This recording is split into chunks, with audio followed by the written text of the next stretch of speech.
Hello, আসসালামু আলাইকুম। কেমন আছেন সবাই? আশা করি সবাই ভালো আছেন। আপনাদের দোয়ায় আমিও ভালো আছি।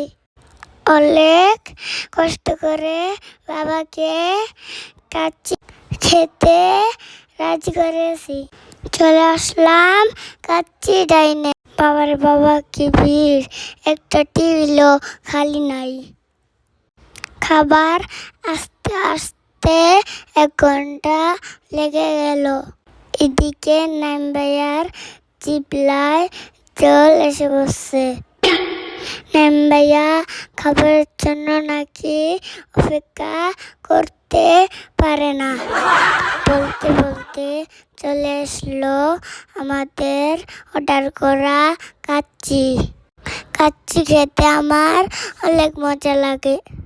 খাওয়া দাওয়া শেষ, এই জন্য আমরা লিফটের নিচে চলে যাব।